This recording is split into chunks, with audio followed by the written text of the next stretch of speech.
안녕하세요. 썰밤 청취자 여러분, 반갑습니다. 오늘도 재밌는 사연으로 여러분과 함께 할게요. 구독과 좋아요 꼭 한 번씩 눌러주시면 감사하겠습니다. 그럼 바로 시작해 볼게요. 안녕하세요. 저는 올해 56이 된 남들 눈엔 그저 평범해 보이는 한 가정의 가장입니다. 다니던 중소기업을 정년퇴직하고 지금은 아파트 시설관리 과장으로 재취업해 일하고 있습니다. 남들은 은퇴하고 손주 재롱이나 볼 나이라지만 저에겐 언감생심 꿈같은 얘기죠. 오늘도 푹푹 찌는 지하 기계실에서 땀범벅이 되어 배관을 조이다 퇴근했습니다. 눅눅한 곰팡이 냄새와 기계 돌아가는 소음 속에서 일하다 보면 문득 제 인생이 참 고단하다는 생각이 듭니다. 사실 저는 부모님 얼굴도 모르고 자란 고아였습니다.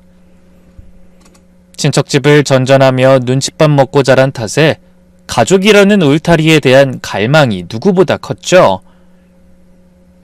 가진 것 없던 저를 사위로 받아준 처가가 그래서 더 각별했습니다. 장모님은 늘 입버릇처럼 말씀하셨어요. 김서방, 자넨 우리 식구야. 부모 없는 서름 우리가 채워주지. 그 말에 속아, 아니 그 말에 감동해 지난 20년을 처가의 머슴처럼 살았습니다. 제가 뼈 빠지게 번 돈이 아내의 손을 거쳐 처가로 흘러가도 가족이니까 하며 속으로 삭혀왔습니다. 그러던 어느 날 한창 일하고 있는데 아내에게 전화가 왔습니다. 대뜸 한다는 소리가 처제 얘기더군요. 여보, 내 동생 영자 알지? 이번 일 근처에서 보험 일인지 뭔지 새로 시작한다는데 숙소 구할 때까지만 우리 집에 좀 있으라면 안 될까? 저는 순간 미간이 찌푸려졌습니다. 제 처제가 어떤 인간입니까? 허영심 많고 사치스럽기로 동네방네 소문난 그야말로 밑빠진 독같은 존재거든요. 아니 다 큰 처제가 왜 굳이 우리 집에 와? 근처에 모텔도 있고. 어머, 당신 지금 뭐라고 했어? 하나뿐인 처제한테 모텔에 가서 자라고? 당신은 가족한테 어떻게 그렇게 매정해? 엄마가 알면 얼마나 서운해하시겠어. 김서방 변했다고. 또 그놈의 가족 타령. 장모님 서운해하신다는 말만 나오면 저는 입이 턱 막히곤 했습니다. 제가 고아라는 점을 교묘하게 파고드는 아내의 화법을 알면서도 결국 저는 약해지고 말았습니다. 알았어. 대신 딱 일주일만이야. 나도 일하고 오면 쉬어야 하는데 불편해서 그래. 알았어. 역시 우리 남편 최고야. 내가 동생한테 잘 말해둘게. 하지만 퇴근에 집에 도착하자마자 후회가 밀려왔습니다. 현관엔 난데없이 화려한 킬힐이 널려있고 거실엔 커다란 캐리어 가방이 떡하니 버티고 있더군요. 형부 왔어요? 아, 우리 형부 그새 더 늙었네. 고생이 많아. 소파에 비스듬히 누워 TV를 보던 처제가 껌을 짝짝 씹으며 인사를 건넸습니다. 일하러 왔다는 사람이 옷차림은 무슨 파티장 가는 사람 같고 팔목엔 금팔찌가 번쩍이더군요. 아, 처제 왔나? 일 때문에 왔다면서 짐이 많네. 아, 형부, 여자가 밖에서 영업 뛰려면 겉모습이 중요하잖아요. 좀 갖춰 입어야 사람들도 믿어주지. 안 그래요? 식탁 위에는 제가 아껴 마시는 양주가 따져 있고 배달 음식 그릇들이 어지럽게 널려 있었습니다. 아내는 동생 비비 맞추느라 과일 깎아 대령하기 바쁘고요. 내 집인데도 가시방석에 앉은 기분이었습니다. 꾹 참고 방으로 들어와 옷을 갈아입는데 거울 속 제 모습이 참 처량하더군요. 땀에 젖은 작업복과 처제의 화려한 명품 옷이 비교되어 더 비참했습니다. 지금 생각해보면 그때 제가 아내 말을 딱 잘랐어야 했습니다. 처제를 집에 들이는 게 아니었어요. 겉으로는 일하러 왔다면서 생글생글 웃던 처제, 그리고 옆에서 맞장구 치던 아내, 그 두 사람한테 제가 감쪽같이 속은 거였죠. 그때는 꿈에도 몰랐습니다. 그날 저녁 처제가 열고 들어온 현관문이 제 인생을 지옥으로 만드는 입구가 될 줄은요.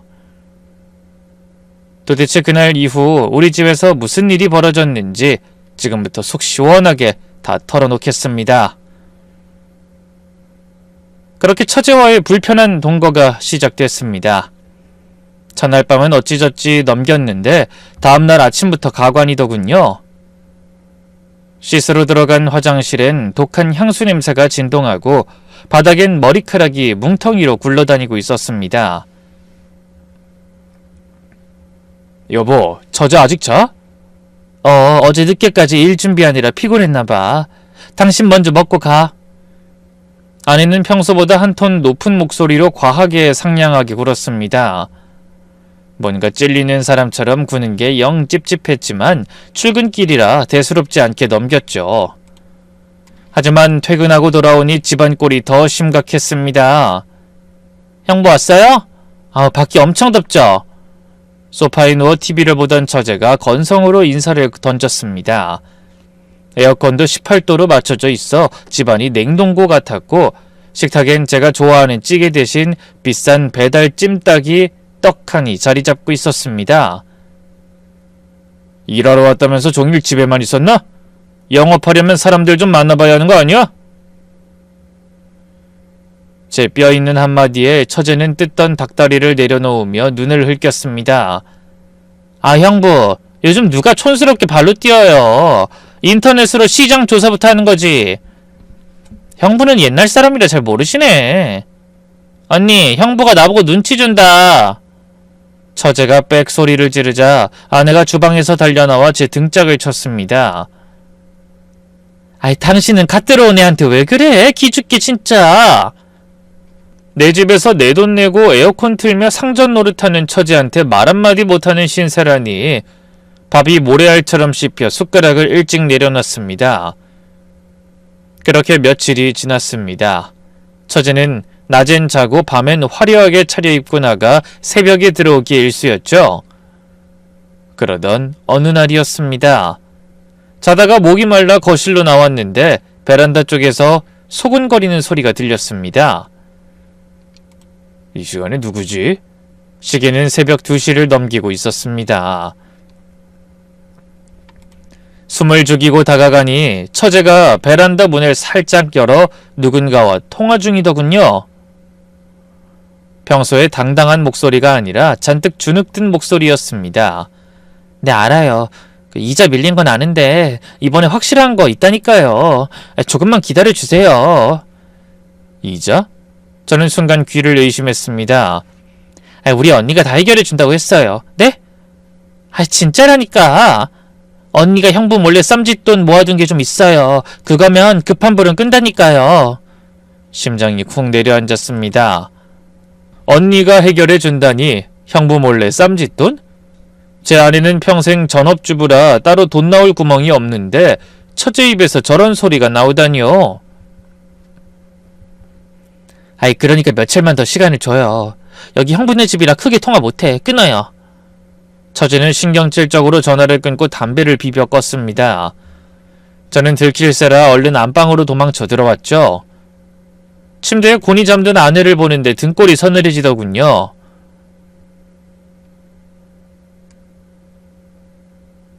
아내가 자는 척을 하는 건지 진짜 자는 건지 알 수가 없었습니다. 언니가 해결해준다. 그 말이 머릿속을 맴돌았습니다. 처제가 말한 급한 불은 또 뭐고 아내가 저 몰래 무슨 짓을 꾸미고 있는 걸까요? 불길한 예감이 스멀스멀 올라왔습니다. 단순히 처제가 얹혀 사는 불편함 정도가 아니었죠. 제 등 뒤에서 시커먼 꿍꿍이가 벌어지고 있다는 직감이 들었죠. 다음날 출근에서도 일이 손에 잡히지 않았습니다. 기계 소음 속에서도 어젯밤 처제의 목소리가 환청처럼 들려왔으니까요. 이대로 가만히 당하고만 있을 순 없었습니다. 저는 점심시간에 밥도 굶고 회사 근처 전자상가로 향했습니다. 제 눈으로 직접 확인해야만 했으니까요. 점심도 거르고 헐레벌떡 달려간 전자상가는 평일 낮이라 그런지 한산했습니다. 저는 누가 볼세라 모자를 푹 둘러쓰고 가장 구석진 가게로 들어갔습니다. 사장님, 혹시 남들 눈에 안 띄게 찍히는 거 그런 거 있습니까? 주인은 저를 위아래로 쓱 훑어보더니 말없이 탁상 시계 하나를 꺼내주더군요. 휴대폰으로 바로바로 볼 수도 있고 소리 녹음도 기가 막힌다면서요. 제 집을, 제 가족을 감시하려고 이런 걸 사는 처지가 비참해서 손끝이 떨렸지만 어젯밤 처제의 통화 내용을 떠올리며 덜컥 결제했습니다. 떨리는 마음으로 회사에 복귀해 기계실 구석에 앉았습니다. 방금 긁은 카드 결제 문자를 확인하려고 무심코 휴대폰으로 통장 내역을 열어봤는데 순간 제 눈을 의심했습니다. 이게 왜 잔액이 3년 동안 매달 꼬박꼬박 부어온 적금 계좌가 감쪽같이 사라져 있었습니다. 만기가 고작 2달 남은 제 노후 자금이나 다름없는 3천만 원이었습니다. 손이 덜덜 떨리고 머릿속이 하얘졌습니다. 저한테 상의 한마디 없이 비밀번호까지 알아내서 이런 짓을 벌이다니요? 퇴근하자마자 집으로 달려갔습니다. 처제는 없고 아내는 거실에서 한가롭게 드라마를 보고 있더군요. 그 평온한 모습을 보니 피가 거꾸로 솟는 것 같았습니다. 여보, 당신 내 적금 깼어? 단도직입적으로 묻자 아내 눈동자가 순식간에 흔들렸습니다. 하지만 금세 표정을 싹 바꾸더니 오히려 목소리를 높이더군요. 어머, 당신 그거 어떻게 알았어? 아니, 뭘 그렇게 도끼 눈을 뜨고 물어, 사람 무섭게. 어떻게 알았냐니, 휴대폰으로 보니까 해지됐다고 나오는데 모를 수가 있어? 그 돈 어디 갔어? 곧 만기인데 그걸 왜 꺼내? 제가 소리치자 아내는 들고 있던 리모컨을 내던지며 적반하장으로 나왔습니다. 아니, 마누라가 돈 좀 썼기로서니 그게 그렇게 아까워? 내가 그 돈으로 춤바람 나서 썼어? 엄마 병원비 해드렸다. 왜? 뭐? 장모님 병원비? 그래.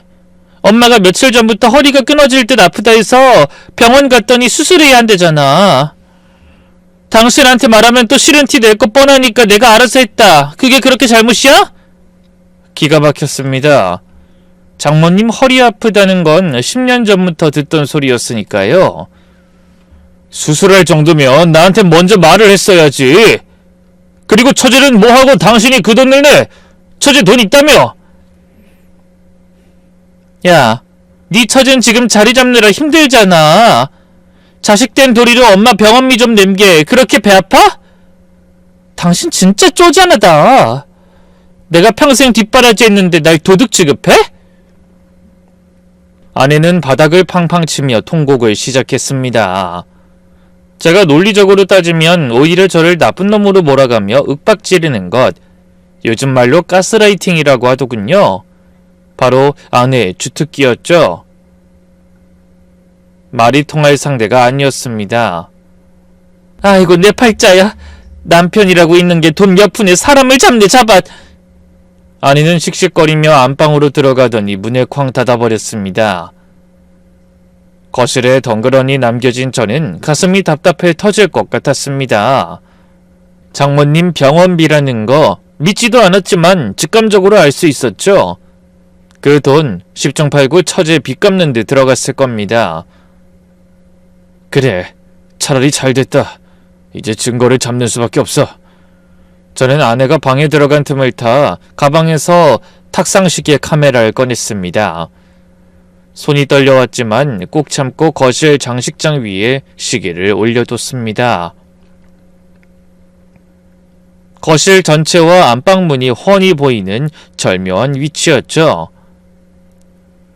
평소 같으면 거들떠보지도 않을 시계였지만 혹시라도 아내가 나오면 회사에서 가져왔다고 둘러댈 셈이었습니다. 저는 제 휴대폰을 켜고 카메라가 잘 작동하는지 확인했습니다. 화면 속에 비친 우리 집 거실이 낯설게 느껴지더군요. 이제 준비는 끝났습니다. 진실을 밝힐 열쇠를 제 손에 쥔 셈이었죠. 몰래카메라를 설치해두고 며칠 뒤였습니다. 그날은 유독 일이 고됐습니다. 아파트 낡은 배관이 터지는 바람에 온종일 오물을 뒤집어쓰고 씨름했거든요. 점심도 못 먹고 녹초가 되어 밤 9시가 넘어서야 집에 들어왔습니다. 근데 현관문을 여는 순간 집안이 절간처럼 고요하더군요. 여보? 처제? 나왔어. 불러도 대답이 없고 신발장을 보니 두 사람 신발이 싹 사라져 있었습니다. 싸한 느낌에 서둘러 안방으로 들어갔습니다. 방문을 여는 순간 저는 그 자리에 얼어붙고 말았습니다. 굳게 닫혀 있어야 할 장롱문이 활짝 열려 있었거든요. 바닥에는 아내의 옷가지들이 어지럽게 널려 있고 서랍이란 서랍은 죄다 삐져나와 있었습니다. 마치 도둑이 휩쓸고 지나간 자리 같았죠. 다리가 후들거려 기어가다시피 장롱 및 비밀 서랍을 열어젖혔습니다. 입에서 헛바람이 새어나왔습니다. 텅 비어 있었죠. 제 퇴직금 중간 정산받아서 혹시 모를 비상금으로 챙겨둔 현금 500만원, 그리고 회사 근속 20주년 기념으로 받아서 나중에 정말 급할 때 쓰려고 아끼던 금거북이 10돈, 그게 감쪽같이 사라진 겁니다. 눈앞이 캄캄해지고 숨이 쉬어지지 않았습니다. 도둑? 아니요. 현관문은 멀쩡했고 비밀번호를 아는 건 우리 식구뿐이었습니다. 게다가 금거북이가 든 상자는 제가 정말 양말 깊숙이 숨겨뒀는데 그걸 귀신같이 찾아낸 건 집안 사정을 훤히 아는 사람이 아니고선 불가능한 일이었습니다. 손을 벌벌 떨며 아내에게 전화를 걸었습니다. 신호는 가는데 받질 않더군요. 오기로 10통 20통을 계속 걸었습니다. 한참 만에야 아내가 전화를 받았습니다. 여보세요? 주변이 시끄러운지 아내의 목소리가 잘 들리지 않았지만 잔뜩 겁에 질려 있다는 건 단박에 알 수 있었습니다. 당신 어디야? 지금 어디냐고? 제가 악을 쓰자 아내가 더듬거리며 말했습니다. 나 지금 잠깐 밖인데 당신 퇴근했어? 퇴근이 문제야? 장롱송이 든 거 다 어디 갔어? 현금이랑 내 금거북이 당신이 손댔어? 제 고함에 아내가 한참 동안 말이 없더니 기어들어가는 목소리로 대답하더군요. 여보, 화내지 말고 들어. 영자가, 처제가 지금 죽게 생겼어. 뭐? 그게 무슨 소리야? 동생이 지금 당장 돈이 없으면 큰일 난대. 빚쟁이들이 들이닥쳐서 난리가 났어. 사람이 죽게 생겼는데 어떡해?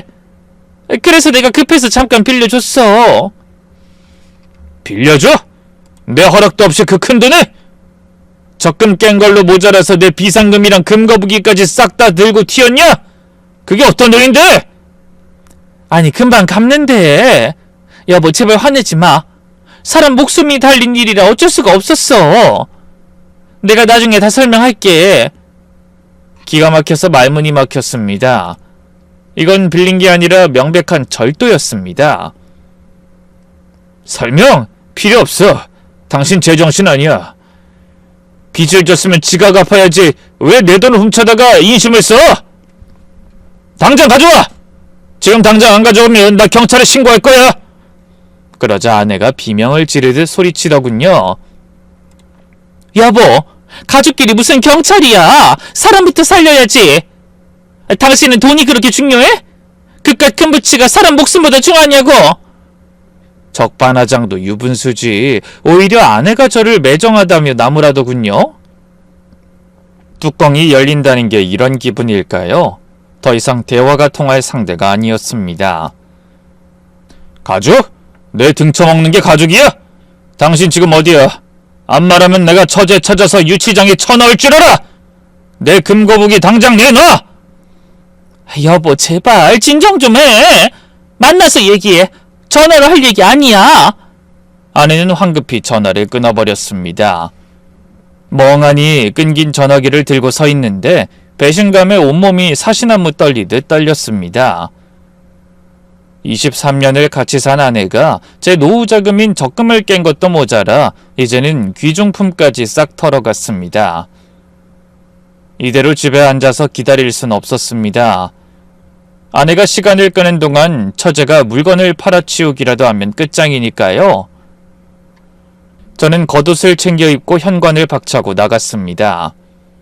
차에 시동을 걸고 곧장 관할 경찰서로 향했죠. 아내가 사정을 하든 빌든 이번만큼은 절대 봐주지 않겠다고 콩밥을 먹여서라도 정신 차리게 하겠다고 다짐하면서 엑셀을 밟았습니다. 지금 제 눈엔 뵈는 게 없었으니까요.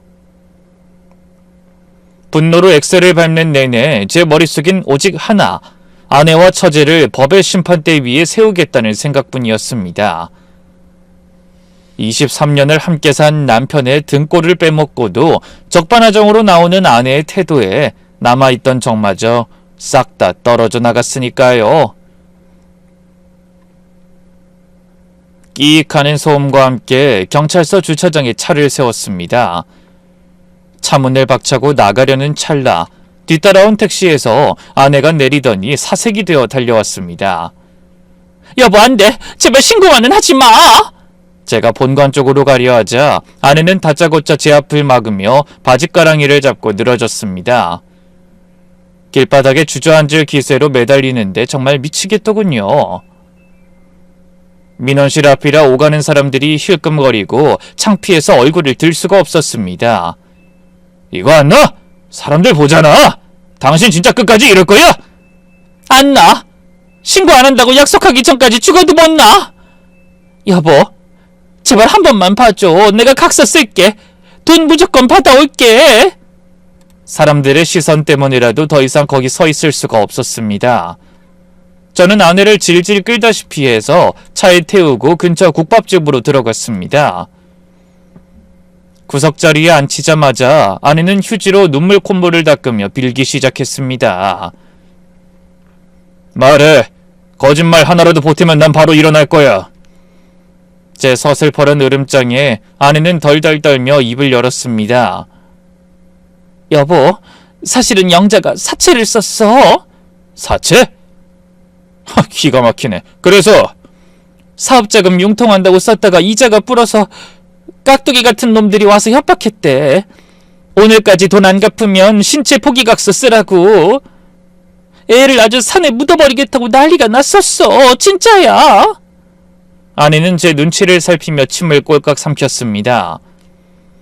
사람이 죽게 생겼다는데 내가 어떻게 모른 척해? 언니 된 도리로 동생 죽는 꼴은 못 보잖아. 그래서 내가 눈이 뒤집혀서 당신 돈에 손을 댔어. 정말 미안해. 그래서 그 빚 갚겠다고 내 노후 자금을 훔쳐? 그리고 처제가 빚진 걸 왜 내가 갚아줘야 하냐고? 훔친 게 아니야. 급해서 잠깐 융통한 거라니까. 영자가 이번에 큰 건수 하나 계약하면 바로 돈 나온대. 딱 일주일만 막아주면 원금에 이자까지 쳐서 갚는다고 했어. 여보, 사람 목숨 하나 살리는 셈 치고 한 번만 봐줘. 아내는 식당 바닥에 무릎까지 꿇고 손이 발이 되도록 빌었습니다. 그 모습을 보니 기가 차면서도 한편으론 마음이 약해지더군요. 제가 고아로 자라서 그런지 가족이라는 단어에 유독 약했습니다. 진짜 사채업자들한테 협박당하는 거라면 사람 목숨이 달린 일이라는데 제가 너무 매정한 건가 싶기도 했고요. 무엇보다 전 그때까지도 아내가 훔쳐간 게 현금과 금거북이뿐이라고 철석같이 믿고 있었습니다. 그 정도면 어떻게든 메울 수 있다고 생각했죠. 아내를 전과자로 만들 수도 없는 노릇이고요. 좋아, 딱 일주일이다. 그 안에 원상복구 안 해놓으면 그땐 처제고 당신이고 뭐고 없어. 바로 콩밥 먹일 줄 알아. 그리고 그냥은 못 넘어가. 각서 써. 알았어. 고마워 여보. 진짜 고마워. 내가 각서 쓸게. 저는 식당 주인에게 종이를 빌려왔습니다. 아내는 떨리는 손으로 일주일 내로 변제하지 않을 시 어떤 처벌도 달게 받겠다는 내용의 각서를 썼습니다. 지장을 꾹 찍는 아내의 모습을 보며 저는 바보같이 또 한 번 속아 넘어가고 말았습니다. 식당을 나와 아내를 조수석에 태우고 집으로 돌아오는 게 아내는 연신 고맙다며 아양을 떨었지만 제 마음 한구석은 찝찝함이 가시질 않았습니다. 그래, 일주일만 참자. 설마 가족 목숨 가지고 거짓말을 하겠어? 그렇게 스스로를 위로하며 집에 도착했습니다. 하지만 전 몰랐습니다. 제가 아내에게 속아 넘어가준 그 시간이 돌이킬 수 없는 파국을 불러올 도화선이 되었다는 것을요. 집에 돌아와 엉망이 된 안방을 정리하던 저는 제가 미처 발견하지 못했던 또 하나의 끔찍한 진실을 마주하게 되었습니다. 집에 도착하자마자 아내는 안도의 한숨을 내쉬며 주방으로 들어갔지만 저는 꼴도 보기 싫어 곧장 안방으로 들어갔습니다. 난장판이 된 방을 보니 한숨이 절로 나왔습니다. 도둑도 아니고 가족이 벌인 짓이라 생각하니 더 처참하더군요. 묵묵히 옷가지들을 주워 담으며 마음을 다스렸습니다. 그래, 딱 일주일이다. 그렇게 물건들을 정리하던 중이었습니다. 문득 장롱 제일 구석, 두꺼운 양말 뭉치 뒤에 숨겨둔 공간이 눈에 들어왔습니다. 순간 심장이 덜컥 내려앉았습니다. 있어야 할 게 없었거든요. 현금이나 금거북이는 털렸다고 쳐도 그것만은 절대 건드려선 안 되는 물건이었습니다. 바로 돌아가신 어머니의 유품인 자개 폐물함. 평생 생선장사하며 고생한 어머니가 며느리 주라며 남기신 알굵은 진주반지와 쌍가락지가 든 함이었습니다. 아내가 촌스럽다고 거들떠도 안 봐서 제가 대신 목숨처럼 아끼면서 보관해 오던 건데 그게 감쪽같이 사라진 겁니다. 돈은 다시 벌면 그만입니다. 하지만 어머니의 손때가 묻은 그 반지는 제 영혼이나 마찬가지였습니다. 눈앞이 하얘졌습니다. 이건 단순한 절도가 아니라 제 뿌리를 짓밟은 폐륜이었습니다. 눈앞이 하얘졌습니다. 이건 단순한 절도가 아니라 제 뿌리를 짓밟은 폐륜이었습니다. 저는 거실로 뛰쳐나갔습니다. 우리 엄마 반지 어디 갔어? 폐물함! 그것도 가져갔어? 제 고함에 아내가 화들짝 놀라더군요. 아, 그거 영자가 급하다는데 눈에 보이는 건 다 쓸어 담다 보니까 그것도 딸려갔나 봐. 딸려가? 그게 어떤 물건인지 몰라? 우리 어머니 유품인 거 알잖아? 아니 여보 진정해. 아 그까짓 거 얼마나 한다고 그래. 요즘 그런 촌스러운 거 누가 낀다고. 영자가 나중에 똑같은 걸로 새로 사주면 되잖아. 아내의 입에서 나온 말은 불난집에 기름을 부은 격이었습니다. 그까짓 거, 촌스러운 거 새로 사주면 된다. 그 말에 이성이 끊어졌습니다. 저는 식탁 위 유리잔을 바닥에 내동댕이 쳤습니다. 와장창 소리와 함께 파편이 튀었습니다. 야, 너한텐 고물일지 몰라도 나한텐 어머니 그 자체야. 당장 찾아와! 아내는 비명을 지르며 몸을 움츠렸습니다. 잘못했어. 갖다 줄게. 영자한테 말해서 바로 찾아올게. 됐어. 필요 없어. 내가 직접 갈 거야. 처제 어딨어? 당장 주소 대! 어? 그게 영자 지금 사채업자들 피해 다니느라. 거짓말하지 마! 각 서고 나발이고 어머니 유품 못 찾으면 당신이랑은 영영 끝이야. 그렇게 되고 싶지 않으면 당장 주소 불어! 제가 죽일 듯이 노려보자 아내는 덜덜 떨며 휴대폰으로 주소를 찍어줬습니다. 옆 동네 친구가 사는 빌라인데 마침 출장 준비 때문에 비어있어 잠깐 거기 있겠다고 했다더군요. 여보 가지마. 당신이 갑자기 가면 영자가 너무 놀랄 거야. 내가 받아올게. 아내가 말렸지만 뿌리치고 나왔습니다. 사채 때문에 죽게 생겼다는 처제가 어머니 유품까지 들고 가서 뭘 하고 있을지 상상이 안 됐습니다. 빗길을 들고 차를 몰았습니다. 제발 아내 말이 사실이길 바라면서요.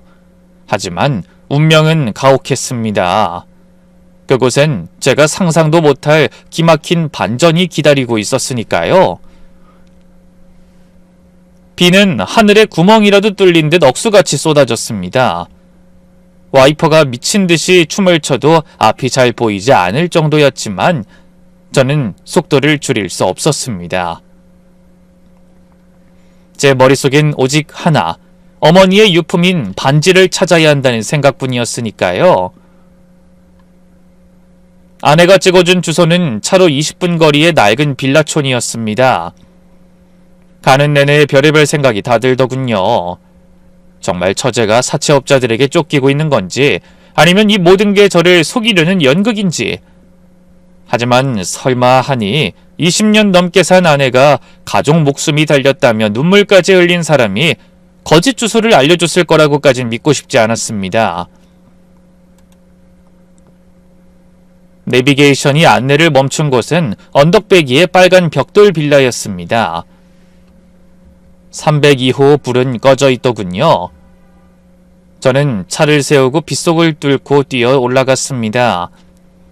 초인종을 눌러도 인기척이 없어 주먹으로 문을 쾅쾅 두드렸습니다. 저제 안에 있는 거 다 아니까 문 열어! 나 형부야! 대답이 없었습니다.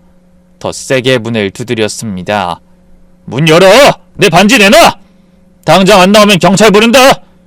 한참 뒤 신경질적으로 도어락 풀리는 소리가 났습니다. 드디어 잡았구나 싶어 문을 확 열었는데 나온 사람은 처제가 아니었습니다. 러닝셔츠 차림의 낯선 40대 남자가 눈을 비비며 서 있더군요. 아니 누구요? 이 밤중에 남의 집 문을 부수려고 그래? 순간 머리를 한 대 맞은 것 같았습니다. 주소를 다시 확인했지만 아내가 보낸 문자와 정확했습니다. 죄송합니다만 혹시 제 처제 와 있지 않나요? 아내 친구 집이라고 들었는데요. 남자는 황당하다는 표정으로 저를 훑어봤습니다. 술 냄새가 확 풍겼습니다. 이보세요 아저씨, 무슨 귀식 신나라 까먹는 소리야. 나 이 집에서 5년째 혼자 살아요. 아내 친구? 나 아저씨 아내 모르는데? 네? 아니 그럴 리가 없는데 제 아내가 분명... 아 참나, 사람 잠 다 깨워놓고 술 마셨으면 곱게 집에나 가요. 재수없게 진짜. 쾅! 남자는 욕설을 뱉으며 문을 닫아버렸습니다.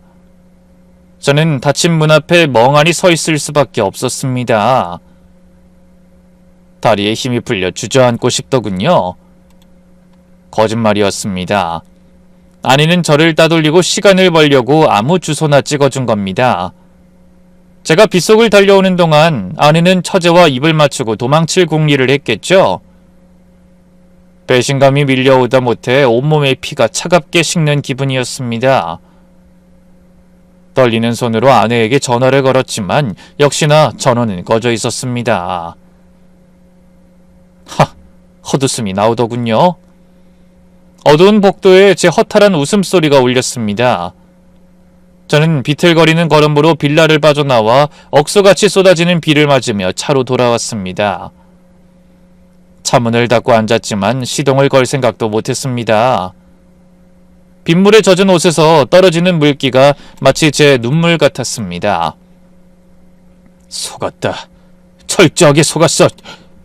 가족이라서, 아내라서 믿어보려 했던 제가 바보였습니다. 사채업자니 신체 포기각선이 하는 말도 전부 저를 속이기 위한 새빨간 거짓말이었을 게 분명했습니다. 어머니 유품을 찾겠다는 일념으로 여기까지 왔는데 돌아온 건 차가운 빗줄기와 비참한 현실뿐이었습니다. 저는 핸들에 머리를 박고 짐승처럼 울부짖었습니다. 아이씨! 어떻게 나한테 이럴 수가 있어! 내가 너한테 어떻게 했는데! 차창을 때리는 빗소리보다 제 울음소리가 더 컸습니다. 23년 결혼 생활이 제가 가족을 위해 바친 모든 시간이 쓰레기통에 처박힌 기분이었습니다. 하지만 마냥 울고만 있을 순 없었죠. 눈물을 닦고 고개를 들었습니다. 백미러에 비친 제 눈은 핏발이 서 있었습니다. 앞으로 무슨 변명으로 저를 또 속이려 할지라도 다시는 넘어가지 않겠다고 다짐했습니다. 문득 며칠 전 거실에 설치해둔 탁상식의 카메라가 떠올랐습니다. 아내가 저를 여기로 보내놓고 집에서 무슨 짓을 했는지 그 작은 눈은 분명히 봤을 테니까요. 그래, 네가 무슨 짓을 했는지 다 찍혔겠지. 저는 부들거리는 손으로 차 시동을 걸었습니다. 집에 들어서니 아내는 현관 앞을 서성이며 안절부절 못하고 있었습니다. 비에 젖은 저를 보자마자 처자를 만났냐며 묻는 눈빛이 불안하게 흔들리더군요. 여기서 제가 주소가 가짜였다고 날뛰면 아내가 눈치를 채고 도망가기 뻔했습니다. 확실하게 잡으려면 방심하게 만들어야 했죠. 저는 끓어오르는 화를 꾹 누르고 아무도 없어서 그냥 돌아왔다고 힘없이 둘러댔습니다. 그제야 아내는 화색이 돌더군요. 처제가 빚쟁이들 때문에 무서워서 숨은 것 같다며 역시 당신밖에 없다고 안도하는 아내를 보며 저는 속으로 피눈물을 삼켰습니다. 그렇게 아내를 철저히 안심시킨 뒤 저는 뜬 눈으로 밤을 지새우고 다음날 출근길에 올랐습니다. 기계실에 도착해서도 일이 손에 잡힐 리가 없었습니다. 멍하니 기계판만 바라보고 있는데 어디선가 삐 하는 경고음이 들렸습니다. 아차! 정신을 차려보니 제가 압력 밸브를 잠근다는 게 반대로 열어버린 겁니다. 배관에서 뜨거운 증기가 씩씩거리고 뿜어져 나오고 기계실은 순식간에 아수라장이 됐습니다. 허둥지둥 밸브를 잠그는데 소장님이 뛰어들어왔습니다. 아이 김 과장 당신 미쳤어? 지금 뭐하는 거야? 소장님의 고함에 저는 죄인처럼 고개를 숙였습니다. 죄송합니다. 제가 잠시 딴 생각을 하느라. 딴 생각? 나이 먹고 지금 노망났어? 이거 터졌으면 어쩔 뻔했어? 정신 안 차려? 이럴 거면 당장 사표 쓰고 나가! 새파랗게 젊은 소장에게 듣는 모욕적인 언사. 평소 같으면 자존심 상해서 얼굴이 붉어졌겠지만 그날은 아무런 감정도 느껴지지 않았습니다. 그저 내가 왜 이러고 사나 하는 자괴감만 들 뿐이었죠. 가족들 먹여 살리겠다고 이 나이에 험한 꼴 보며 일하는데 정작 그 가족은 내 등 뒤에서 칼을 꽂고 있다는 사실이 저를 비참하게 만들었습니다. 점심시간이 되자마자 도망치듯 기계실을 빠져나왔습니다. 밥알을 씹을 기분도 아니었고 무엇보다 확인해야 할 게 있었습니다. 저는 주차장에 세워둔 제 차로 들어가 문을 잠갔습니다. 떨리는 손으로 노트북을 꺼내 켜고 미리 준비해온 탁상시계 카메라에 메모리 카드를 꽂았습니다. 제발 별일 아니길. 아직도 미련하게 아내를 믿고 싶은 마음이 한구석에 남아있었나 봅니다. 하지만 영상이 재생되는 순간 그 신락 같은 희망은 산산조각이 났죠. 화면 속에서 제가 출근한 직후 현관문이 열리고 처제와 아내가 들어오더군요. 근데 분위기가 이상했습니다. 사채업자에게 쫓긴다는 사람들이 너무나 밝은 표정으로 웃고 떠들고 있었으니까요. 언니, 형부 갔어? 방금 나갔어. 오늘 야근한다고 했으니까 늦게 올 거야. 얼른 시작하자. 아내는 거실 커튼을 치더니 능숙하게 안방으로 향했습니다. 잠시 후 두 사람이 양손 가득 제 비상금 봉투와 금거북이 상자 그리고 어머니의 폐물함을 들고 나왔습니다. 와 대박. 형부 진짜 알뜰하게도 모았네. 이거 다 팔면 얼마야? 처제가 금거북이를 꺼내보며 킬킬대자 아내가 옆에서 가방을 벌려주며 말했습니다. 야 조심해서 담아. 기스나면 값 떨어져. 그리고 이거 다 합치면 우리 판돈 충분해. 순간 제 귀를 의심했습니다. 판돈? 사채빚이 아니라 판돈이라고요? 이어지는 아내의 말은 제 심장을 멈추게 만들기에 충분했습니다. 엄마가 목 빠지게 기다리신다. 이번에 가서 이거 싹 다 불려서 다시 채워놓으면 이 인간은 평생 모를 거야. 어차피 장롱구석은 쳐다도 안 보는 위인이잖아. 역시 우리 언니 배포 하나는 알아줘야 해. 형부 불쌍해서 어쩌나? 평생 개미처럼 밀만 하고. 시끄러. 야, 근데 그 진주 반지는 챙겼어? 엄마가 그거 탐내셨잖아. 당연하지. 여기 챙겼어. 이거 팔아서 엄마랑 고기나 실컷 사 먹자. 두 자매는 제 피 같은 재산을 가방에 쑤셔넣고는 서로 하이파이브까지 하며 현관을 나갔습니다. 영상이 끝나는 순간 저는 노트북을 덮을 생각도 못한 채 멍하니 허공만 바라봤습니다. 협박? 사체? 신체 포기각서? 역시 전부 다 새빨간 거짓말이었습니다. 배신감에 치가 떨려 숨을 쉴 수가 없었습니다. 눈앞이 붉게 물들었습니다. 23년을 함께 산 아내가 절 그저 돈 벌어다 주는 머슴, 멍청한 호구로 보고 있었던 겁니다. 으아이씨! 저는 핸들을 내리치며 짐승처럼 울부짖었습니다. 더 이상 참을 수 없었습니다. 이건 가족이 아닙니다. 내 등에 빨대를 꽂고 피를 빨아먹는 거머리들일 뿐입니다. 이제 망설임은 끝났죠. 그년들이 어디로 갔는지 알 것 같았으니까요. 엄마가 기다리신다는 그 말, 목적지는 정해져 있었습니다. 저는 시동을 걸었습니다. 그렇게 당장이라도 차를 몰고 처갓집으로 쳐들어가고 싶었지만 핸들을 잡은 손에 힘을 주며 겨우 이성을 붙잡았죠. 그년들은 뱀처럼 교활한 인간들이었습니다. 제가 그냥 들이닥치면 오해다, 잠깐 맡아둔 거다 하며 발뺌할 게 뻔했죠. 꼼짝 못할 증거, 그리고 확실한 현재 위치, 그게 필요했습니다.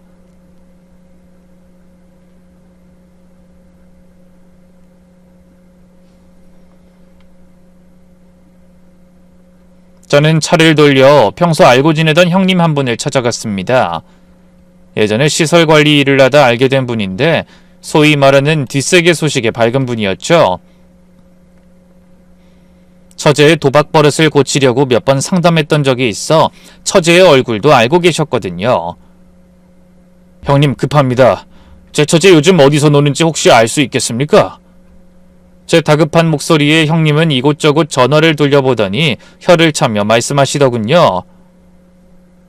김 과장, 자네 처제 말이야. 빚쟁이한테 쫓기긴커녕 요즘 물 만난 고기라던데. 저기 시골 비닐하우스 도박장 알지? 거기서 며칠 전부터 판돈 크게 걸고 논다는 소문이 바다해. 돈이 어디서 났는지 아주 펑펑 쓴다더구만. 역시나였습니다. 사채업자니 신체 포기각선이 하는 건 전부 저를 속이기 위한 쇼였던 겁니다. 제 피 같은 돈이 그 더러운 도박판에서 칩으로 바뀌어 사라지고 있다는 생각에 눈앞이 아찔했습니다. 형님 고맙습니다. 은혜는 나중에 갚겠습니다. 저는 다시 차에 올라탔습니다. 그때였죠. 조수석에 던져둔 제 휴대폰이 찡 하고 울리더군요. 카드 결제 알림 문자였습니다. 제가 아내에게 생활비 쓰라고 쥐어준 가족 카드였죠. 땡땡 카드 승인. 일시 11월 15일 2시 30분. 장소 하나로마트 땡땡점. 금액 53만원. 일시불. 금액을 보고 내 눈을 의심했습니다. 53만원? 마트에서 뭘 샀길래 이 큰 돈을 긁은 걸까요? 더 기가 막힌 건 결제 장소였습니다. 하나로마트 땡땡점. 그곳은 처갓집에서 차로 5분 거리에 있는 곳이었습니다. 곧이어 날아온 상세 내용 문자에 저는 핸들을 내리치고 말았습니다. 품목, 한우 등심 세트, 삼겹살 5kg, 양주 2병, 맥주 1박스. 죽게 생겼다던 사람들이 한우의 양주 파티를 벌일 준비를 하고 있었습니다. 제 노후 자금을 훔치고 어머니 유품까지 털어간 돈으로 고기 파티라뇨. 이건 사람의 탈을 쓰고 할 짓이 아니었습니다. 그래, 처갓집에 다 모여있다 이거지? 확신이 섰지만 마지막으로 확인 사설이 필요했습니다. 저는 떨리는 손으로 장모에게 전화를 걸었습니다. 신호가 몇 번 가더니 장모가 전화를 받았습니다. 아이고, 김서방인가? 전화를 받자마자 장모는 죽어가는 목소리를 냈습니다. 네, 장모님, 몸은 좀 어떠세요? 걱정돼서 전화드렸습니다. 아유, 말도 마라. 허리가 끊어질 것 같아서 꼼짝도 못하고 누워있네. 밥도 못 먹고. 아이고, 죽겠어. 앓는 소리라는 장모의 연기는 타의 추종을 불허했습니다. 예전 같으면 당장 달려가서 죽이라도 끓여드렸겠지만 지금 제 귀에는 그 가증스러운 목소리 뒤로 들려오는 다른 소리가 더 선명하게 꽂혔습니다. 짝! 짝! 화투장이 바닥에 찰지게 달라붙는 소리. 아싸, 쓰리고다! 광박이, 피박, 멍텅구리까지 다 내놔! 수화기 너머로 익숙한 목소리가 들렸습니다. 제 아내였습니다. 그리고 이어지는 처제의 깔깔거리는 웃음소리. 언니 오늘 날 잡았네? 형부돈이라 그런가 패가 쫙쫙 붙네. 장모는 당황했는지 수화기 구멍을 손으로 막으며 헛기침을 했습니다. 아유, 아무튼 김서방, 나 지금 너무 아파서 길게 통화 못하네. 끊어. 뚝, 전화가 끊겼습니다. 허리가 아파서 꼼짝도 못한다던 노인네가, 사채업자에게 쫓겨 죽게 생겼다던 처제가, 그리고 남편에게 눈물로 호소하던 아내가 지금 제 돈으로 고기를 굽고 도박판을 벌이고 있었습니다. 더 이상의 의심은 필요 없었습니다. 머릿속에서 툭하고 무언가 끊어지는 소리가 들렸죠. 그건 제가 지난 20년간 지켜왔던 가족에 대한 마지막 믿음이었습니다. 그래, 다들 거기 모여서 잔치를 벌이고 있다 이거지? 내가 그 잔치 곡소리 나는 장례식으로 만들어주마. 저는 시동을 걸고 엑셀을 끝까지 밟았습니다. 차가 굉음을 내며 튀어나갔습니다. 내비게이션이 찍힌 목적지는 처갓집. 그곳은 이제 처갓댁이 아니라 제가 응징해야 할 범죄 소굴이었습니다. 내비게이션이 목적지에 도착했다는 안내 멘트를 끝내기도 전에 저는 익숙한 처갓집 골목어기에 차를 세웠습니다. 시동을 끄고 라이트까지 껐습니다. 그년들이 혹시라도 불빛을 보고 눈치챌까봐 숨조차 크게 쉴 수 없었죠. 차에서 내려 대문 앞까지 걸어가는 그 짧은 거리가 마치 1000km는 되는 것처럼 멀게만 느껴지더군요. 시골이라 사방은 쥐죽은 듯 고요했습니다. 어둠 속에서 유독 처갓집 거실 창문만 환하게 불이 켜져 있었습니다. 대문 앞에 서서 손잡이를 조심스럽게 돌려봤지만 역시나 굳게 잠겨 있었습니다.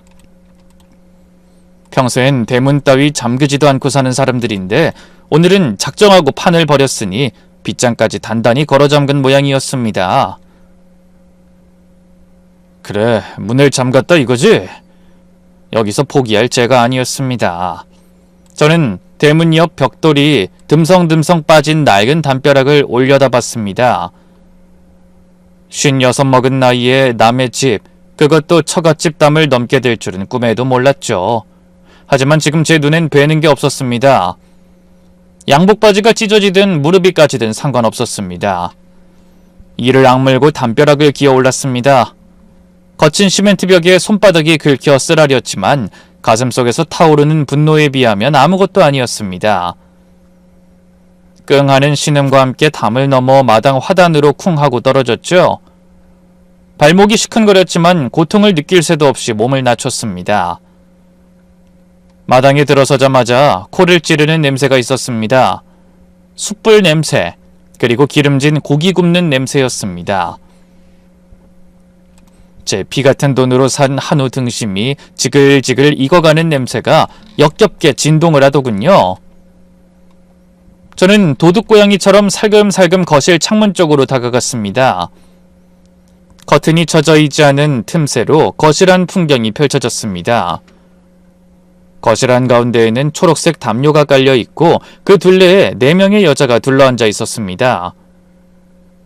허리가 끊어질 듯 아파서 꼼짝도 못하고 누워있다던 장모, 사채업자에게 쫓겨 목숨이 위태롭다던 처제, 그리고 제 아내, 거기에 동네에서 도박 좀 한다는 낯선 아줌마 하나까지.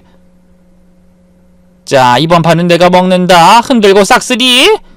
장모의 목소리가 어찌나 우렁찬지 창문 밖까지 쩌렁쩌렁 울렸습니다. 아내는 고기를 구워 장모 입에 넣어주며 깔깔대고 있었습니다. 엄마 많이 드셔. 김서방이 사준 고기라 그런가 입에서 살살 녹네. 암 그렇고 말고 내 사위 등골 빼먹은 고기라 더 맛있다. 영자야, 너도 한 점 해라. 언니, 나 돈 좀 더 줘. 이번 판에 다 잃었어. 형부 금거북이 판 돈 아직 많이 남았잖아. 처제는 입에 쌈을 우겨 넣으며 제 아내에게 손을 내밀었습니다. 그러자 아내는 주저없이 옆에 둔 가방에서 5만원권 뭉치를 꺼내 처제에게 툭 던져주더군요. 아껴서 써, 기집애야. 이거 다 잃으면 나중에 딴소리하기 없다. 아이, 참 알았다니까. 따서 채워놓으면 되잖아. 형부는 어차피 멍청해서 또 속을 거야. 새 모녀가 주거니 받거니 하며 제 욕을 안주 삼아 술을 마시고 제 돈을 휴지 조각처럼 도박판에 뿌리고 있었습니다. 저들이 말한 가족은 저를 칭하는 게 아니었습니다. 자기들끼리 배불리고 희희낙낙하기 위해 필요한 물주이자 머슴이 바로 저였습니다. 더 이상 참을 수 없었죠. 아니, 참아선 안 됐습니다. 저들은 사람이 아닙니다. 사람의 탈을 쓴 금수만도 못한 것들입니다. 저는 주먹을 불끈 쥐었죠. 손톱이 살을 파고들어 피가 맺힐 정도였지만 아픔조차 느껴지지 않았습니다. 저는 천천히 현관문을 향해 걸음을 옮겼습니다. 심장이 입 밖으로 튀어나올 것처럼 쿵쾅거렸습니다. 안에서는 여전히 고돌이, 쌌다 하는 역겨운 고함과 웃음소리가 새어나오고 있었죠. 더 이상 지체할 이유가 없었습니다. 저는 있는 힘과 현관문을 발로 걷어찼습니다. 꽝! 낡은 미닫이 문이 부서질 듯한 굉음을 내며 열렸습니다. 이 천하의 벼락 맞을 인간들아! 제 목청이 터져라 고함을 지르며 신발을 신은 채 거실로 뛰어들었습니다. 갑작스러운 굉음과 제 등장에 방금 전까지 희희낙낙하던 거실 안은 순식간에 얼음장이 되었습니다. 고기를 씹던 아내는 입을 벌린 채 굳어버렸고 패를 돌리던 처제는 비명을 질렀습니다. 아! 형부! 아니 자네가 여기를 어떻게... 장모는 놀라서 들고 있던 화투장을 바닥에 떨어뜨렸습니다. 거실 바닥에 제 피 같은 현금 뭉치와 금거북이가 칩처럼 나뒹굴고 있었습니다. 잘들 논다. 내 돈 훔쳐다가 여기서 이짓거리 하려고 그랬어? 사람 목숨이 왔다 갔다 해? 빚쟁이가 쫓아와? 다 죽여버릴 거야! 저는 짐승처럼 포효하며 거실 한가운데 놓인 도박판을 발로 걷어차버렸습니다. 담요가 뒤집히고 위에 놓여있던 술병과 음식 접시 그리고 수북하게 쌓인 현금 다발이 허공으로 흩뿌려졌습니다. 와장창 술병 깨지는 소리와 함께 거실은 그야말로 아수라장이 되었습니다. 같이 판을 벌이던 낯선 아줌마는 기겁을 하며 구석으로 도망쳐 웅크렸습니다. 여보, 당신 미쳤어? 이게 무슨 행패야? 아내가 달려들어 제 팔을 잡았지만 전 아내를 거칠게 뿌리쳤습니다. 행패? 네가 지금 나한테 행패라고 했냐? 남편 등쳐먹고 사기친 년이 할 소리야 그게? 아니 형부 말로 해요 말로. 우리 언니 다치잖아요. 처제까지 가세에 저를 밀쳤습니다. 저는 두 자매를 힘으로 제압하며 소리쳤습니다. 비켜, 다 필요 없어! 내 돈 그리고 우리 엄마 반지 내놔. 당장 내놓으라고! 그때였습니다. 난장판이 된 바닥에서 허우적거리며 흩어진 돈을 줍고 있던 장모의 손이 제 눈에 들어왔습니다. 탐욕스럽게 돈을 움켜쥔 그 두툼한 손가락에 익숙한 영롱한 빛이 반짝이고 있었습니다. 순간 시간이 멈춘 것 같았죠. 그건 제 어머니의 반지였습니다. 평생 생선 비린내 나는 시장 바닥에서 일하시느라 마디가 굵어진 어머니의 손가락에 끼워져 있던 그 굵은 알의 진주 반지. 며느리에게 주라며 유언처럼 남기셨던 그 반지가 지금 내 돈을 훔쳐 도박을 하는 장모의 손가락에 끼워져 있었습니다. 으아이! 저는 짐승 같은 괴성을 지르며 장모에게 달려들었습니다. 내놔! 그게 어떤 반지인데 당신이 끼고 있어! 그 더러운 손에서 당장 빼! 아이고 사람 살려! 사위가 장모 잡네! 이거 안 놔! 제가 장모의 손을 잡고 반지를 빼내려 하자 장모는 바락바락 악을 쓰며 제 머리채를 휘어잡았습니다. 이게 미쳤나? 어디서 어르신한테 손찌검이야? 당신이 어르신이야? 내 돈 훔쳐간 도둑년이지! 당장 빼! 우리 어머니 유품이라고! 유품이고 지랄이고 내가 끼면 내 거지! 죽은 귀신 물건 좀 끼면 덧나냐? 쪼잔한 놈! 장모의 입에서 나온 말은 충격 그 자체였습니다. 제가 평생을 어머니처럼 모시려고 노력했던 그 장모의 입에서 나온 말이라곤 믿을 수가 없었습니다. 분노로 눈앞이 붉어졌습니다. 뭐? 죽은 귀신? 당신 지금 말 다 했어? 저는 장모의 손가락을 비틀어서라도 반지를 빼내려 했습니다. 그러자 옆에 있던 아내와 처제가 동시에 저에게 달려들었습니다. 이 인간이 진짜 돌았나? 우리 엄마 손 부러지겠어. 이거 놔! 아내는 제 등 뒤에서 목을 조르고 처제는 제 팔을 물어뜯었습니다. 처제의 이빨이 팔뚝에 박히는 고통에 비명이 터져나왔지만 저는 장모의 손을 놓지 않았습니다. 이거 너 이 도둑년들아! 반지 내놓으란 말이야! 형부 미쳤어? 이거 가정폭력이야. 경찰 부를 거야? 처제가 적반하장으로 소리쳤습니다. 경찰? 그래, 경찰 좋지. 그래, 불러! 경찰 불러! 내가 원하는 바다! 너희들 싹 다 콩밥 먹여줄 테니까! 저는 아내와 처제를 힘껏 밀쳐내고 품 안에서 휴대폰을 꺼냈습니다. 엉망이 된 옷매무새를 추스를 새도 없이 카메라를 켰습니다. 찍어주마 이 더러운 꼴! 하나도 안 빼놓고 다 찍어서 세상 천지에 다 알릴 거다! 너희가 사람이냐? 짐승도 가족끼린 이러지 않아! 제가 휴대폰을 들이대고 현장을 찍기 시작하자 장모와 처제, 아내의 얼굴이 사색이 되었습니다. 바닥에 널린 화투장, 훔쳐간 돈다발, 그리고 장모 손가락의 반지까지 빼도 박도 못할 증거들이 화면 속에 고스란히 담기고 있었으니까요. 안 돼, 찍지 마! 야, 저거 뺏어! 저거 경찰에 넘어가면 우리 다 죽어! 장모가 다급하게 소리치자 아내와 처제가 미친년 널뛰듯 저에게 달려들었습니다. 내놔 이 나쁜 놈아! 우리 다 죽일 셈이야? 아내가 제 손목을 내리치고 처제가 제 허리춤을 붙잡고 늘어졌습니다. 장모까지 앞세에 세 모녀가 저 하나를 에워싸고 집단 폭행을 가하기 시작했습니다. 머리카락이 뜯기고 얼굴이 핥혀지고 옷이 찢겨나갔습니다. 이건 부부싸움이 아니었습니다. 생존을 건 개싸움이었습니다. 하지만 저에겐 물러설 곳이 없었죠. 여기서 밀리면 전 모든 것을 잃습니다. 돈도, 어머니의 반지도, 그리고 제 남은 인생까지도. 저 파렴치한 인간들에게 유린당할 게 뻔했습니다. 저는 젖먹던 힘까지 짜내어 처제를 밀쳐내고 벌떡 일어났습니다. 그리고 손에 꽉 쥔 휴대폰을 높이 쳐들었습니다. 다 비켜!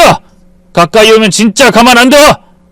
제 눈에서 살기가 뿜어져 나왔는지 세 모녀가 흠칫하며 뒤로 물러섰습니다. 거친 숨을 몰아쉬며 주위를 둘러봤습니다. 난장판이 된 거실, 찢어진 옷, 헝클어진 머리, 그리고 공포와 도끼가 서린 세 여자의 눈빛.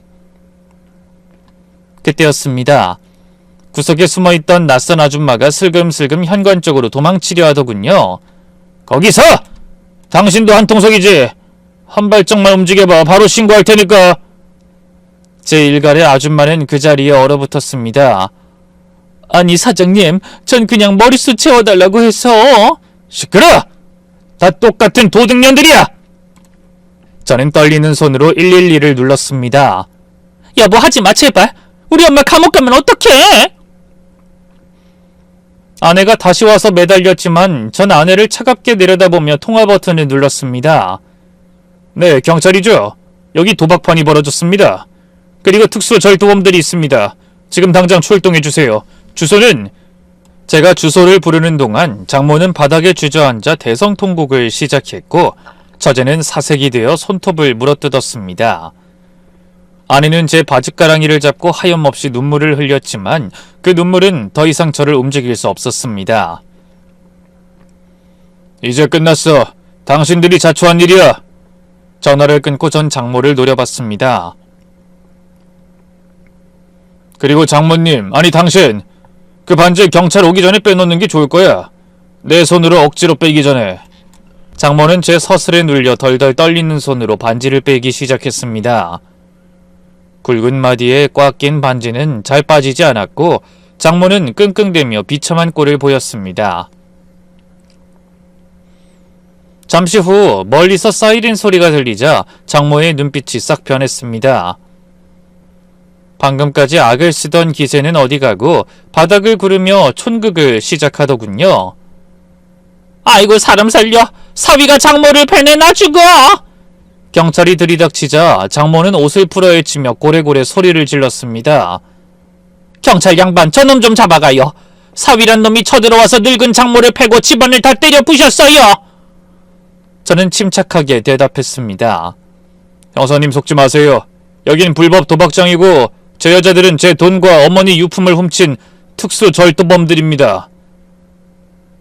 도박장이요? 절도요? 네, 바닥에 널린 화투판과 판돈이 증거입니다. 그리고 저 장모라는 여자가 낀 반지가 제 어머니 유품입니다. 이어서 제가 구석에 있던 낯선 아줌마를 지목하자 아줌마는 겁을 집어먹고 머릿수 채워달래서 왔을 뿐이라며 술술 불더군요. 사태가 불리해지자 처제가 나섰습니다. 형부 진짜 너무하네. 언니가 빌려준 거라고 했잖아. 가족끼리 돈 좀 쓴 게 죄야? 빌려? 허락도 없이 훔쳐간 걸 빌렸다고 해? 증거 여기 있어. 저는 품에서 휴대폰을 꺼내 홈카메라 영상을 보여줬습니다. 아내와 처제가 제 금고를 털며 이 인간은 모를 거다, 판돈으로 뿔리자며 히히덕거리는 모습이 적나라하게 담겨 있었죠. 영상을 본 경찰의 표정이 싸늘하게 굳어졌습니다. 세 분 다 경찰서로 동행하시죠. 특수절도 및 도박 개정 혐의로 현행범 체포합니다. 경찰이 수갑을 꺼내자 집안은 울음바다가 됐습니다. 장모는 끝까지 악을 썼지만 경찰의 힘을 당해낼 순 없었죠. 그때까지 떨고만 있던 아내가 제 바지가랑이를 잡고 늘어졌습니다. 여보, 내가 잘못했어. 한 번만 봐줘, 응? 나 감옥 가면 당신 얼굴에 먹칠하는 거야. 뻔뻔한 그 얼굴을 보니 구역질이 치밀었습니다.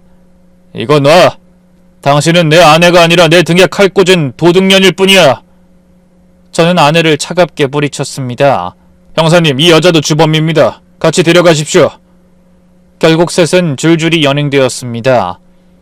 아내는 경찰차에 타는 순간까지 저를 애타게 불렀지만 저는 고개를 돌려버렸습니다. 경찰차가 떠나고 욱신거리는 몸을 이끌고 응급실로 향했습니다. 전치 3주. 의사 선생님이 써준 이 진단서 한 장이 제 23년 결혼 생활의 처참한 성적표였죠.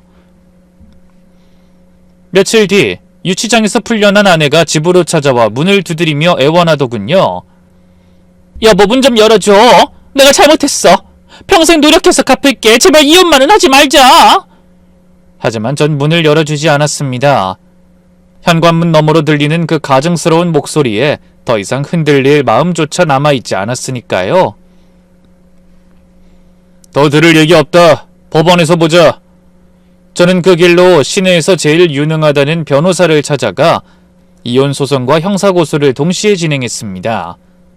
얼마 후 조정기일을 만난 아내는 태도를 받고 뻔뻔하게 나오더군요. 판사님, 그래도 제가 20년 넘게 살림하고 뒷바라지 했는데 아파트 반은 받아야죠. 저 빈털터리로 쫓겨나면 죽어요. 재산 분할을 요구하는 아내의 악다구니에 변호사님이 조용히 증거꾸러미를 꺼내놨습니다. 그동안 제가 처가에 퍼다준 돈 내역, 도박장에서 찍힌 사진, 금고 털어가는 CCTV 영상, 그리고 제 상해 진단서까지 빼도 박도 못할 증거들이 쏟아지자 아내와 처가 식구들의 얼굴이 하얗게 질리더군요. 결과는 당연히 사필 규정이었습니다. 재산 분할은커녕 훔쳐간 돈 전액 반환에 위자료까지 물어내라는 판결이 떨어졌습니다. 처제와 장모, 그리고 아내까지 특수절도와 도박 혐의로 줄줄이 형사처벌을 받게 됐고요. 법원을 나서는 그들의 뒤통수에 대고 제가 한마디 해줬습니다. 남의 눈에 피눈물 나게 하면 본인 눈에 피가 쏟아지는 법이야.